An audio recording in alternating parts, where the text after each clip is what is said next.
Today we are continuing our sewing series. Today we're learning how to cut out your pattern pieces. Hi, this is Janie Pendleton from Our Little Homestead. I hope you can hear me. My little grandbaby broke my last camera, so I hope the sound is okay on this. First of all, you don't want to use your good fabric scissors for cutting paper. So just a nice sharp pair of Fiskars will work, okay?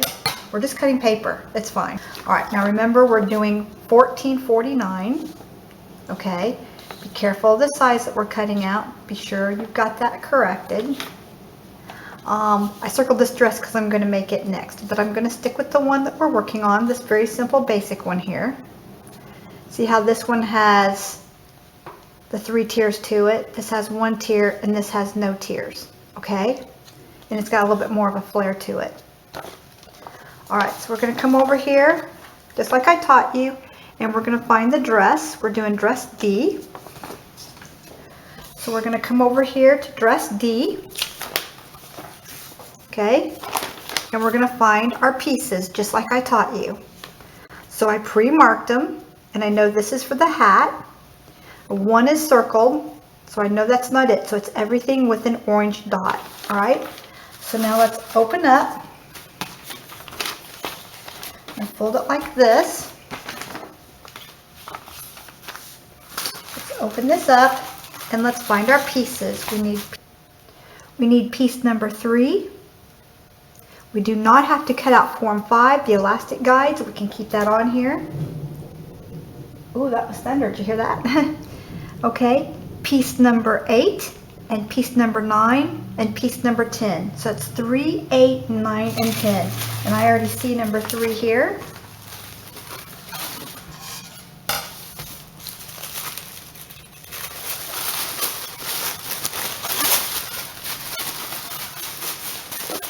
Go ahead and get this opened up all the way. Let's see where I'm at here. Okay, I see. What I like to do is I like to just spread it out like that right there as I open it. That way there's no kinks like this, keeping it from opening up. So here we go again. And one more. Okay, there we go. And there's piece number 3 right there. You see it? You remember what I taught you. But what we're going to do first, before we actually cut it out, is we're just going to do a rough cut.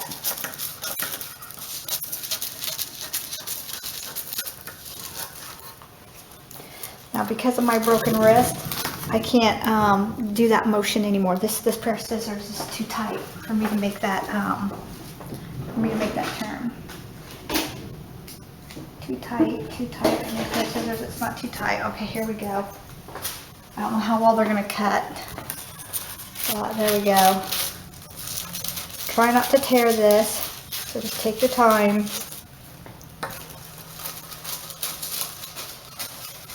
Okay, now there's piece number 3. Not good scissors. Okay. I think I cut wire with these. Okay. So piece number 3, and we're going to figure out the size we're going to be using, and then we're going to follow along that size right along here. So it's size 1 or a size 2 right here. Okay, now let's finish cutting out these pieces, and then we're going to iron these nice and flat with a very warm iron. We're just going to kind of get it flattened up. And this part of the paper is not needed, and it's just going to be bulk. And sometimes I like to make my own patterns, so I actually am just going to cut this off. And then I'm actually going to store this blank piece. I'm going to hang on to it in case I ever want to make a part or a new piece that might not work. Sometimes patterns don't always work perfectly. So let's see here. Okay, this is toddler.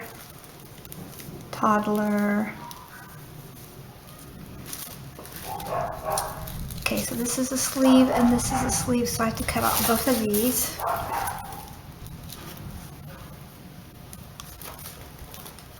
Look at those band guides. I don't need that. I need 10, so I'm going to go ahead and cut it like this. Don't use 6 and 7. Be careful not to cut into any of the other pattern pieces. There's number 8 right there. There we go. I need that.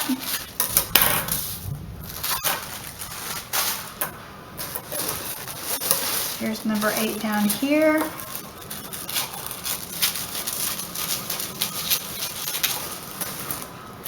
Set that aside. Here comes the rain. Nice spring rain.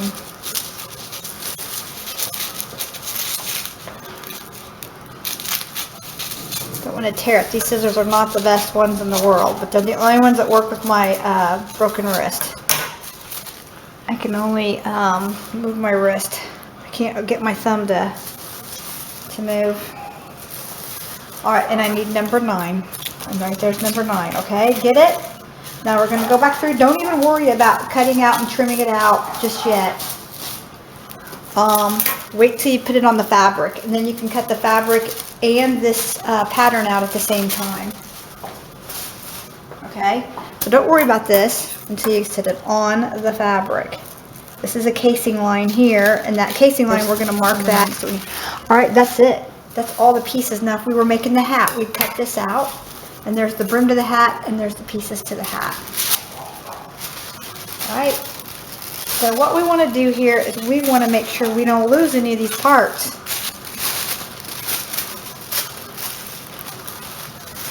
Alright, so what I can do here is I can go ahead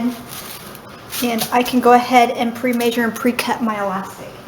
We're going to have the half size, and I'm going to go ahead and cut it a little bit longer to have extra if I need it. And then cut this a little bit longer in case I need it. And then there's my 2 pieces of elastic. I can go ahead and put this away now.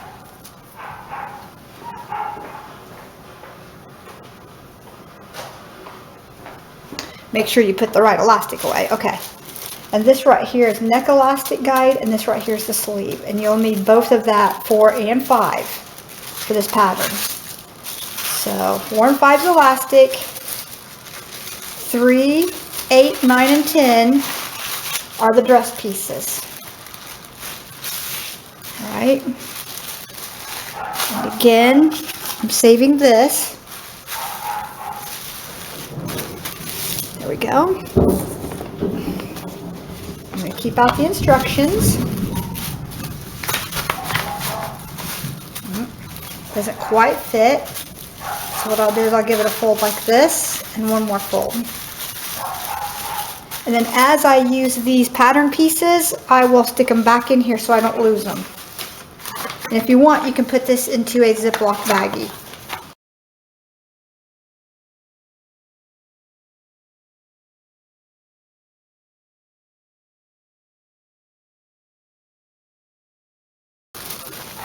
So what we're going to do now is we're just going to kind of warm iron these out. See how that's got a wrinkle in it right there? And if that's not out all the way, you could lose 1/4 of an inch right here. So I'm just going to take my fingers. It's only a couple pieces. I'm going to take my hand and kind of smooth it out. I don't have my iron set up and everything at this house. Matter of fact, I don't even know if she's got an iron. Hey, if you had a flat bottom pan, right? Use what you got. Okay. So anyway, there we go. There's the pieces parts. I guess I got to cut these 2 pieces here apart from each other. Remember, this arrow on here is going to be very important. Remember, this is our fold line. We talked about that. So we're going to place that on the fold. Oops, I almost tore that off. This is the worst pair of scissors, but again, I didn't want to use my fabric scissors, so. Wow, that is really coming down. You can really hear that. Okay. So now I'm going to go measure her, and I'm going to decide on the exact size because she's grown, and I know that it's spring, and I know that she can wear this for Easter next month, and she's really going through a growth spurt. So, so I'll probably make it just a hair bit bigger, maybe a half of an inch bigger than what she probably needs in the length, and maybe a little bit loose on the arms, but the rest of it should pretty much stay the same size. Because I mean, it's got the elastic here and here. Other than right through here in this bodice areas, this is the only area that I would really be concerned about in the length. So now you know how to cut out your pattern. It's that easy. All right, remember, we're doing something simple first. Aim small, miss small. Like in the Patriot, aim small, miss small. So aim for an easy project, a project you know you'll finish, and this will get you started in sewing, all right? Next up, I'm going to show you my new machine. Let's just go ahead and let's look at my new machine. All right. The things I like, sewing some really thick fabrics to make face mask. This was a burp cloth that had padding in it, and it did a really good job. I was able to make some baby face masks. What I like about my new Singer, and this, all right, so what I like about this machine is that you can actually see through here and see how your bobbin looks. I love that. I love that. I do not like, I used to have a push button over here for reverse, and they put the reverse here. I don't like the location of that at all. I don't mind how it's threaded. Doesn't bother me. The spool's up here, and you can put it here as well. Or you can do two spools and do the double needle thing. It has all your basic stitches from the buttonhole stitch and the buttonhole parts. And then it has the stitch length here, so no big deal there. I just keep it set at about between the 2 and between the 2 and the 3. And then this, of course, just raises and lowers your needle, so I do not have an automatic needle raise on this one. I haven't figured out what some of these other things are for, so you can tell me. It comes around and it grabs the needle here. I don't know what that is, so I'm going to have to look it up. And there's this thing back in here that pulls down. It must have something to do with the buttonhole, because I can see the emblem there. I haven't figured that out yet, but it does tell you exactly how to thread it. It has, you know, all the emblems that you need, and it tells you how to thread it. So that was really easy. And of course it came with the directions step by step on how to do it, picture direction. So I don't know, it's a really pretty machine. Let me back out here. It's a really pretty machine. It's very simple and basic, and it does the basic stitches. And if you're not going to do any major, I mean, obviously it's not a quilting machine for major quilting. That's obviously an expensive machine. It's not a serger, but it did a really nice edge, a decorative edge in a scallop that was really pretty that I did on my daughter's face mask. It's not an embroidery machine, but I did do a little bit of embroidery on it to play around with it, and I was able to write my name. But it, let's see, compared to my 40-year-old Singer that finally pooped on me, and I'm going to get it fixed because I still love that. It's still my favorite machine. Yeah, I mean, I feel like this ran a lot smoother. I felt like it had a wider presser foot, and I just felt like everything went through here a lot smoother. And I was able to make the turns. And with this wider foot, it didn't grab up the material or come through here like my other older machine did. Just that little button just pops that right up and right back out. This is just another little piece that tells you how to thread it. You know, which direction, it tells you which direction to put it. This is very much for, I would say this, a beginner. This would be a good machine for a beginner, or this would be a good machine for someone that didn't sew a lot, but needed a new machine like I did. And I used to sew a lot all the time, and I stopped because I've had, you know, I'm in construction. So, but I'm going to start sewing clothes again. I got all those patterns from the 50s, 60s, and 70s, and I'm going to start sewing. So this is where we're starting, all right, with the new machine.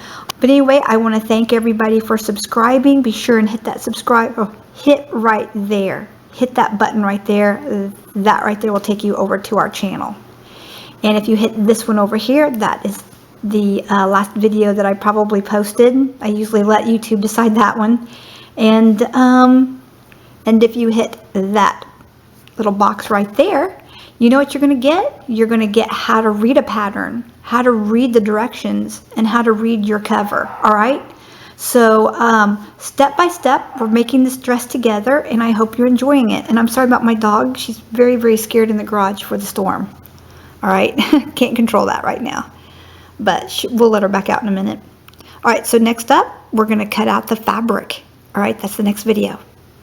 So be sure and stay tuned. 100,000 subscribers probably tonight.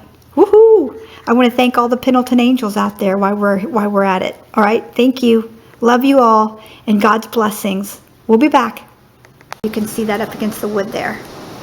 And it is really coming down now. Look at that. Oh my gosh. Oh my. It's hailing. Can you see the hail on the ground there? Let's see. Oh. Oh, oh, oh. Here it comes. Let's get away from the glass. Those are pretty good size.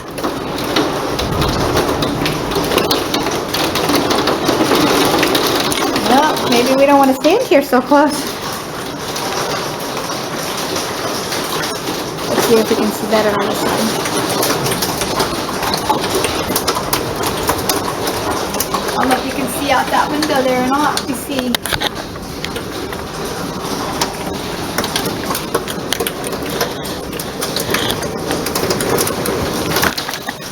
Wow. Oh, wait a minute. The wind has changed direction. Look at that. It's blowing one way there. It's blowing another way here. That's really weird. Look at that. The roof can't even keep up with it. See that line of rain right there? That's where the roof can't keep up. Let me look out front where it's a little nicer. Hang on. There's an overhang here. Boy, it's flooding everything. Look at the streets flooding. Our yard is flooding. You can see the hail. It's about the size of peas.